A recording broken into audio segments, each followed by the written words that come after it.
Revenue ఇటు వచ్చి VRO sir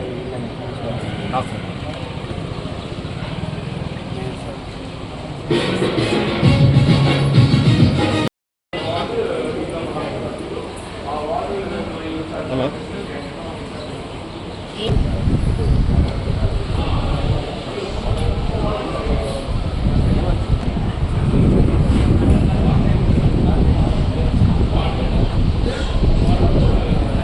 అధ్యక్షులు మన గోపిరాజన్ గారు రావాల్సిందే కోరుచున్నాను. కార్యక్రమాలు ఏవైనప్పటికీ వాటిని పర్యవేక్షించడానికి ఇందిరమ్మ కమిటీ సభ్యులు మనం ఏర్పాటు చేసుకుని జరిగినాం. ప్రతి వార్డుకు 3 ఇందిరమ్మ కమిటీ సభ్యులు. ఆ ఇందిరమ్మ కమిటీ సభ్యులు అట్లాగే ఈ గృహ నిర్మాణానికి సంబంధించినటువంటి లబ్ధిదారులు అని చెప్పండి. అందరికీ హృదయపూర్వకంగా నమస్కారం చెప్తూ, ముఖ్యంగా రాయకల్ మున్సిపాలిటీకి సంబంధించి వార్డ్ అధికారులు అంటే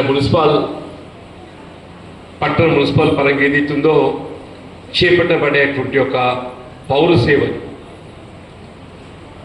అది శానిటేషన్ పారిశుద్ధ్యమే కానివ్వండి, త్రాగునీటికి సంబంధించే కానీ, విద్యుత్కు సంబంధించే కానీ, అది ఏ సమస్య అయినా కానీ ఇవాళ బాధ్యతగా మనకు అందుబాటులో ఉండే సేవలు అందిస్తున్నటువంటి మున్సిపల్ వార్డు అధికారులు అందరికీ హృదయపూర్వకంగా నమస్కారం చెప్తూ, మిత్రుడు రమేష్ గారు చాలా విషయాలు చెప్పారు.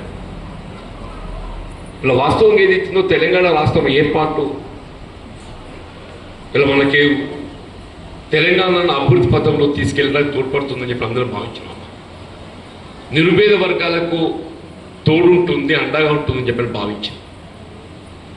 కానీ ఆశించిన మేరకు ఏదైతుందో మనం ఫలితాలు పొందలేకపోవడంతో మొన్నటి ఎన్నికల్లో మార్పు వరకు ఆ మార్పులో భాగంగా ఏదైతుందో రాష్ట్రంలో మరి కాంగ్రెస్ ప్రభుత్వం ఏర్పడటం, మిత్రుడు రేవంత్ రెడ్డి గారు ఏదైతుందో ముఖ్యమంత్రిగా బాధ్యత చేపట్టడం జరిగింది.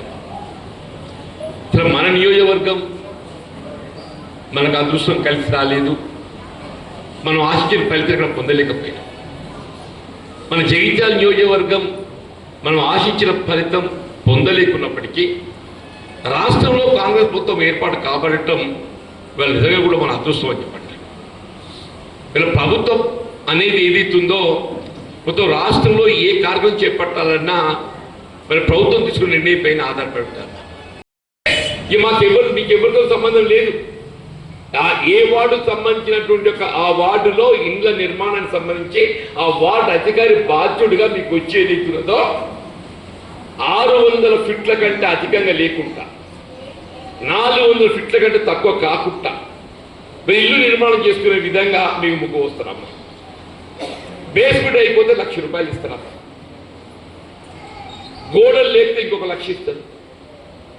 స్లాబ్ పడితే ఇంకొక 2 లక్షలు ఇస్తారు. పూర్తయితే ఇంకో 1,00,000 ఇస్తారమ్మా. 5 లక్షల రూపాయలు అమ్మా అంటున్న 5 లక్షల రూపాయలు ఇంతవరకు ఎక్కడ కూడా ఒక ఇంటి నిర్మాణానికి కల్పించే దాఖలాలు లేవు. 5 లక్షల రూపాయలు ఎక్కడ కూడా ఒక ఇంటి నిర్మాణం కల్పించే దాఖలాలు లేవు. మీరు కాంగ్రెస్ ప్రభుత్వం ఏదైతుందో ఇంటి నిర్మాణానికి సంబంధించి ఇంటి నిర్మాణం వ్యయం అంటే ఇవాళ వాస్తవం చెప్పండి, 5 లక్షల రూపాయలు కూడా పూర్తి ఇల్లు అవుతుందని చెప్పని మనం భావించలేదు.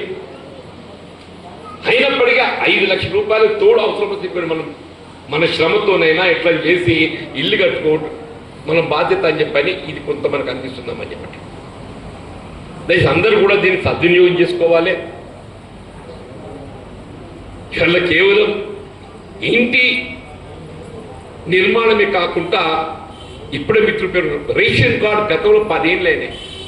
నేనైతే ప్రజా జీవితంలో 40 సంవత్సరాలకి వెళ్ళిన 4 దశాబ్దాలు గడుస్తుంది. రాజశేఖర్ గారు ముఖ్యమంత్రి ఉండగా 2004-14 మధ్యకాలంలో రేషన్ కార్డు జారీ చేసిండ్రు. తెలంగాణ వచ్చిన రేషన్ కార్డు ఇచ్చినారమ్మా. కళ్యాణ లక్ష్మి చెక్కులు పంచిండ్రు. కళ్యాణ లక్ష్మి ఇవాళ పెళ్ళి అయితే మనకు ఆర్థికంగా సాయం చేసింది ప్రభుత్వం అన్నాడు. మంచి కార్యక్రమం. మరి వాళ్ళకి రేషన్ కార్డు ఇవ్వాలని అంటే నువ్వు జోడి కలిపినాక వాళ్ళకి ఇంత పిల్ల పాప అవుతారు కదమ్మా. ఆ పిల్ల పాప బడికి పోవాలా పోవద్దా, వాళ్ళ చదువుకు తోడ్పడద్దా, మరి వాళ్ళకి రేషన్ కార్డు ఇవ్వాలని చేద్దామా. ఆ ఆలోచన లేదు తల్లి. ఇవాళ ఏదైతుందో ప్రతి నిరుపేద కుటుంబం బిలో పావర్టీ లైన్ ఎవరైనా కానీ అమ్మా అందరికీ రేషన్ కార్డు, అందరూ కూడా ఆశ్చర్యపోయిండ్రు. ఇంత సులువుగా రేషన్ కార్డు వస్తుందని చెప్పని ఎవరు ఊహించలేదు. ఈ రేషన్ కార్డు పొందడం ఎంత కష్టపడాలో, ఎవరెవరు పట్టుకోవాలో, ఎవరి గదో పట్టుకోవాలో అనుకున్నారమ్మా. ఎవరి గదో పట్టుకోకుండా మీ సేవ ఆన్లైన్ అని గదో పట్టుకుంటే మీకు ఏదైతుందో ఆన్లైన్ రేషన్ కార్డు ఇప్పించింది. వీళ్ళు నిత్యావసర వస్తువులమ్మా ఇప్పుడే చెప్పిండ్రు. మీరు ఎన్నికప్పుడు చెప్పిన సన్న బియ్యం వస్తాయని చెప్పండి. గట్లే చెప్తారు, ఎడికెళ్ళి ఇస్తారు ఈ సన్న బియ్యం, అసలు ఎక్కడ పడుతున్నాయి సన్న బియ్యం. అరే నాన్న కొనుకొచ్చిస్తున్నావా, కొనుకొచ్చిత్తులు సన్న బియ్యం. వాస్తవే కావచ్చు, మన రైతు ఏదైతుందో సులువుగా ఏ పంట దిగుబడి వస్తుందో ఆ పంట పండిస్తాడమ్మా. సన్న రకం దిగుబడి లేకపోవచ్చు మన దగ్గర, దాన్ని కొనుగోలు చేసేనే కానీ వాళ్ళు ఏదైతుందో నిరుపేద వర్గాలు ఎవరైనా కానీ మా ప్రతి వ్యక్తికి 6 కిలోలు అన్ని పనిచేస్తున్నామని చెప్పండి.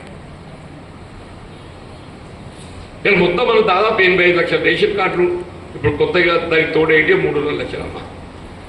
కేంద్ర ప్రభుత్వం ఇందులో 50 లక్షల కుటుంబాలు మాత్రమే గుర్తించి out of this 90 lakh families, ఈ 90 లక్షల కుటుంబాలలో కేంద్ర ప్రభుత్వం గుర్తించేది కేవలం 55 లక్షల కుటుంబాలు మాత్రమే. ఈ 55 లక్షలకు అదనంగా ఇంకా 40 లక్షల కుటుంబాలు ఏవైతున్నాయో రాష్ట్ర ప్రభుత్వమే పూర్తి స్థాయి లోపల ఆర్థికంగా భారం వహిస్తూ వీళ్ళ మనం నిత్యావసర వస్తువులు పంపిణీ చేస్తున్నామండి. అది ఎందుకు నువ్వు చెప్తున్నానంటే అప్పుడప్పుడు బీజేపీలు చెప్తున్నారు, వాళ్ళేం చెప్తున్నారు, మేమే ఇస్తున్నాం అని చెప్పారు. వాళ్ళందరినీ ఇచ్చిన ఒక సొంత ఇంటి వాళ్ళని చేయాలనేటువంటి ఒక భావనతోని ఈ ఇందిరమ్మ గృహ నిర్మాణ మంజూరీ పత్రాలను ఏదైతుందో నిర్మాణానికి ఆరంభించేయడానికి ఈ పత్రాల పంపిణీ కార్యక్రమాన్ని వీళ్ళు మనం చేపట్టబడడం జరుగుతుందమ్మా. కార్యక్రమం నిర్వాహకులు రాయగల్ పట్టణ కాంగ్రెస్ అధ్యక్షులు మిత్రుడు మేకల రమేష్ గారు, బ్లాక్ కాంగ్రెస్ అధ్యక్షుడు సోదరుడు గోపి రాజిరెడ్డి గారు, సోదరి మమత నాగరాజు గారు, ముఖ్యంగా వివిధ హోదాల్లో ఉన్న కాంగ్రెస్ నాయకులు. రాయకల్ మండలంలో రాయకల్ పట్టణానికి సంబంధించి 12 వార్డ్స్ ఉన్నాయమ్మా. సరే, మొన్నటి ఎన్నికల్లో, గత మున్సిపల్ ఎన్నికల్లో మనం ఆశించిన ఫలితాలు పొందలేకపోయినప్పటికీ ఇలా కాంగ్రెస్ పార్టీ బలోపేతమే తమ ముందు బాధ్యతగా భావించి ఆనాటి నుండి ఈనాటి వరకు కూడా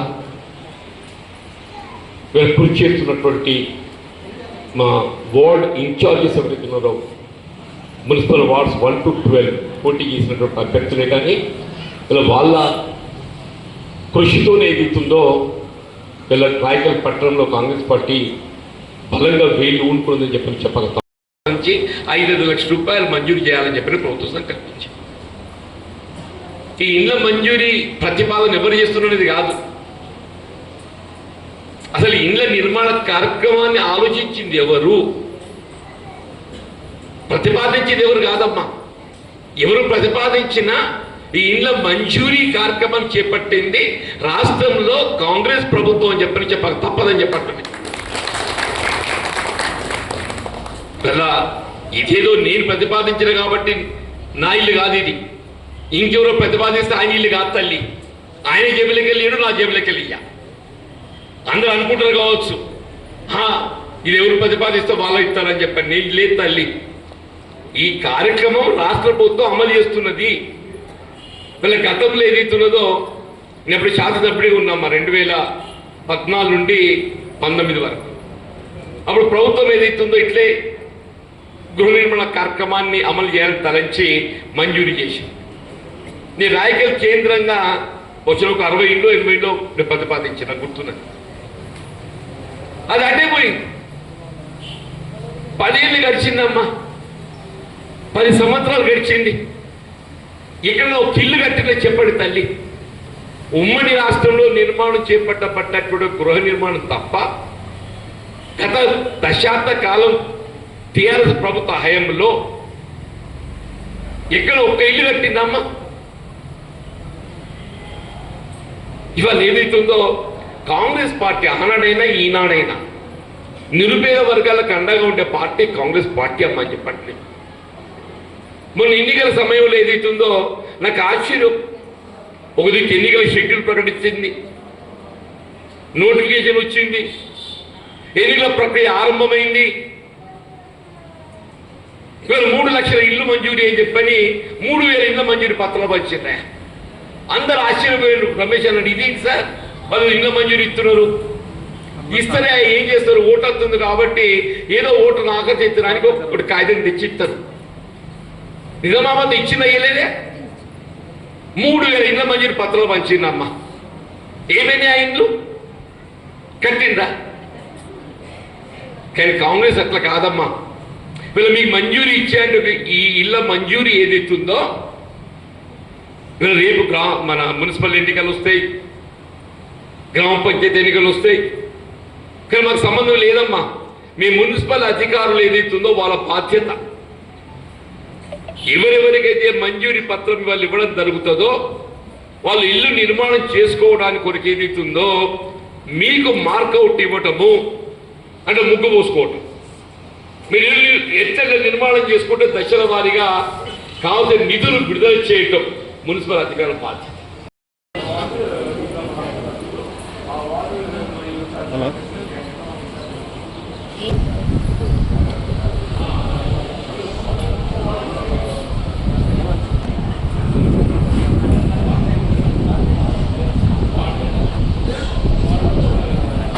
అధ్యక్షులు మన గోపి రాజేంద్ర గారు రావాల్సిందే కోరుతున్నాను. దయచేసి ఈ వాస్తవాలను ప్రజలు వివరించాలి. వాళ్ళు ఇంత మంచి కార్యక్రమం ఆడబిడ్డలు కొద్ది వాళ్ళకు పొద్దుపోతుంది, మనపై వంట వార్పు చేసుకోవాలి. నేను ఎక్కువ సమయం తీసుకున్నందుకు క్షమించాలని కోరుతూ మరి ఒక్కొక్క వార్డు పిలవండి. Thank you. గౌసియా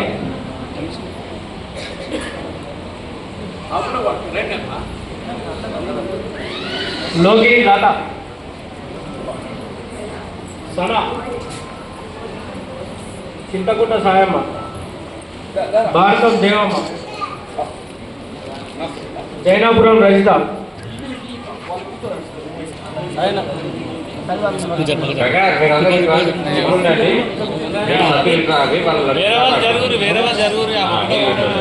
ఒకటో వాడు కంటి సభ్యులు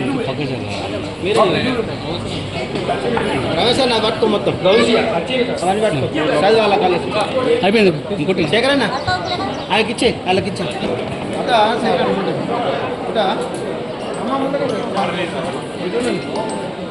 అది అదీసే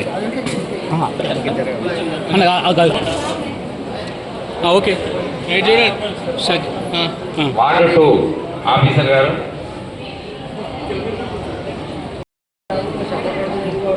అమ్మా ఇచ్చారు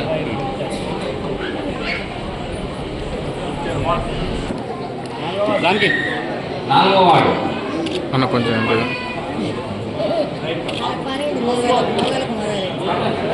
వార్డు ఆఫీసర్ పోచన్న. 5వ వార్డు ఆఫీసర్ రెడీ ఉన్నారా?